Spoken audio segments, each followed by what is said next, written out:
अस्सलाम वालेकुम second year. आज हम सबक नंबर 11 का खुलासा करेंगे। इस सबक का उन्वान है हकीम एहसनुल्लाह ख़ान और इसके मुसन्निफ़ हैं शम्सुर रहमान फ़ारूक़ी। और ये शम्सुर रहमान फ़ारूक़ी के नावल कई चाँद थे सरे आसमान से माखूज़ है। सिंफ की बात की जाए तो ये एक तारीख़ी नावल है जो कि 19वीं सदी के बरे सग़ीर की समाजी ज़िंदगी की अक्कासी करता है। याद रखिएगा कि खुलासा हमेशा कुल तहरीर का एक तिहाई लिखा जाता है। खुलासा लिखने का बेसिक रूल ही यही है और हर सबक की लेंथ डिफरेंट होती है, इसलिए उसी के मुताबिक उसका एक तिहाई बनता है। हमने खुलासा लिखने के तमाम असूलों को मद्देनज़र रखकर तमाम असबाब के खुलासे तैयार किए हैं। उम्मीद है आपके लिए इनको याद करना भी आसान होगा। 2006 में शाया होने वाला उर्दू अदब का ये मुनफरिद तारीख़ी नावल 19वीं सदी के बरसग़ीर ख़ुसूसन दिल्ली और लखनऊ की समाजी ज़िंदगी की अक्कासी करता है। इस नावल की कहानी मशहूर शायर नवाब मिर्ज़ा ख़ान दाग दहलवी की वालिदा वज़ीर ख़ानम उर्फ़ छोटी बेगम के गिर्द घूमती है, जो अपने गैर मामूली हुस्न, ज़हानत और खुददारी की वजह से मुख्तलिफ़ अहम शख्सियात की तवज्जो का मरकज़ रहीं।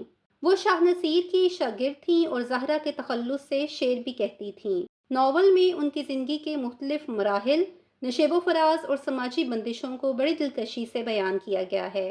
नावल के नुमाया किरदारों में वज़ीर ख़ानम उर्फ़ छोटी बेगम, मिर्ज़ा फ़खरू, नवाब रामपुर, नवाब शमसुद्दीन अहमद ख़ान, मिर्ज़ा दाग दहलवी, विलियम फ्रीज़र और हकीम एहसनुल्लाह ख़ान वगैरह शामिल हैं।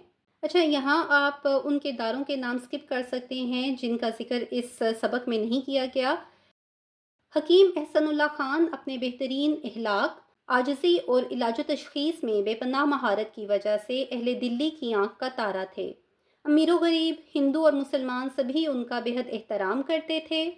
वो एक तवील कामत, रोशन आँखों, स्याह दाढ़ी और सांवले चेहरे पर हल्के चीचक के दागों वाले पुरवकार इंसान थे।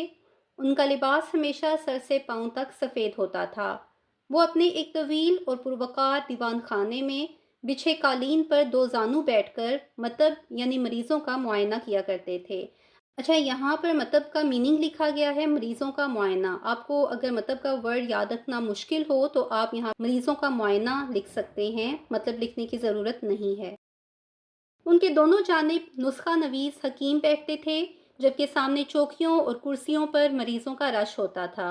उनकी महारत का ये आलम था कि नब्ज देखकर ही वो मर्ज की असल नोयत समझ जाते और धीमी आवाज़ में अपने नुस्खा नवीस को नुस्खा लिखवा देते। उनके पूरे मतब पर एक संजीदा, बादब और उबदार फिज़ा कायम रहती थी। मतब में मुआयने की कोई फ़ीस नहीं ली जाती थी, ताहम मतब से मुल्हिक अतार की दुकान से मिलने वाली दवाओं की कीमत अदा करना पड़ती थी।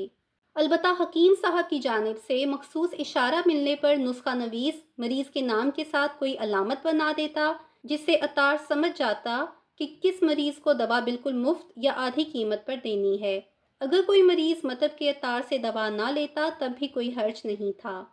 एक दिन दोपहर के वक्त जब मतब में मरीजों का रश कम हो रहा था, अंग्रेज रेजिडेंट विलियम फ्रीजर का एक कासद हकीम साहब के लिए फौरी बुलावे का पैगाम लेकर आया।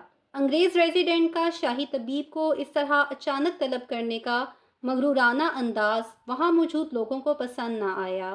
ताहम हकीम साहब ने नहायत वक़ार से जवाब दिया कि वो अपने मरीजों को अधूरा छोड़कर नहीं जा सकते, चुनाचे वो ज़ोहर की नमाज अदा करने के बाद ही जाएंगे। जब हकीम साहब 4 बजे फ्रीज़र की कोठी पर पहुंचे तो उन्हें एक शाही दरबार जैसे कमरे में लाया गया, जहां चारों तरफ अंग्रेज़ी, फ़ारसी, लातीनी और यूनानी किताबें सजी हुई थीं। फ्रीज़र ने नौकरों को बाहर भेजकर हकीम साहब की ताज़ीम की और उनके तदब्बुर और सूझबूझ की तारीफ़ करते हुए असल मुद्दा बयान किया।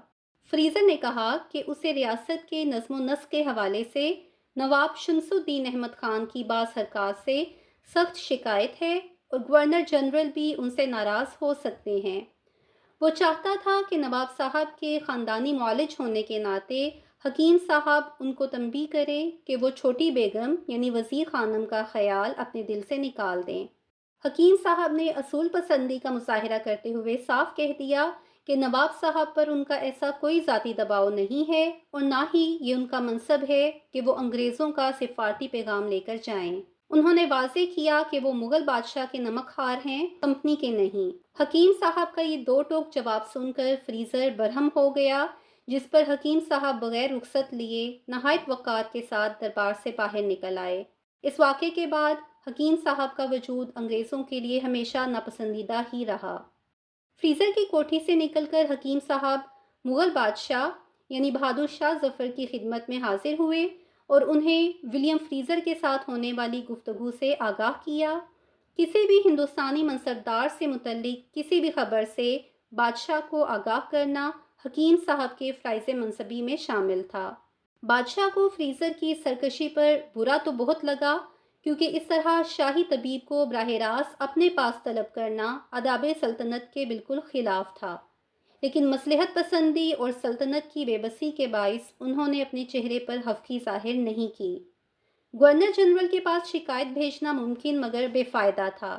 اگرچہ اکبر شاہ ثانی کے زمانے تک بادشاہ اور گورنر جنرل کے درمیان براہ راست خط و کتابت ہوتی تھی، لیکن اب ایسی کسی بھی شکایت پر پہلے ریزیڈنٹ کو ہی اطلاع دی جاتی تھی۔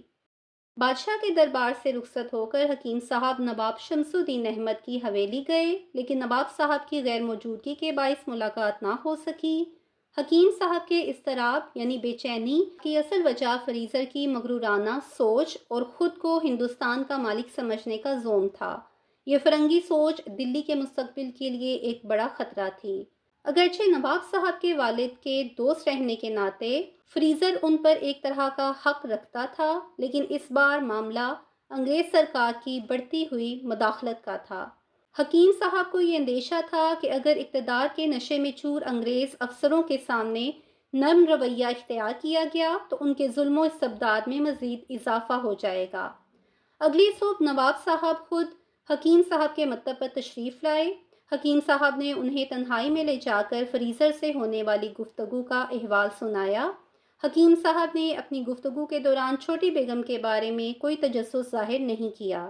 حکیم صاحب کی توقع کے برعکس نواب صاحب نے کسی خوف کا اظہار نہ کیا، بلکہ شدید غصے کا اظہار کیا اور فریزر کی دھمکیوں کو کوئی اہمیت نہ دی۔ نواب صاحب کے جانے کے بعد حکیم صاحب نے اپنا مکتب سنبھالا، اس سے معمول سے زیادہ رش تھا۔ یہ تھا آج کے سبق کا خلاصہ۔ ویڈیو کو لائک اور شیئر کر دیں۔ اگر آپ کے تعلیمی سفر میں ہماری کنٹریبیوشن آپ کے لیے فائدہ مند ہے تو ہمارے چینل کو سبسکرائب ضرور کریں اور بیل نوٹیفیکیشن بھی آن کر دیں تاکہ ہمارے اپ کمنگ لیکچرز آپ سے مس نہ ہوں۔ ملتے ہیں نیکسٹ لیکچر میں، تب تک کے لیے اللہ حافظ۔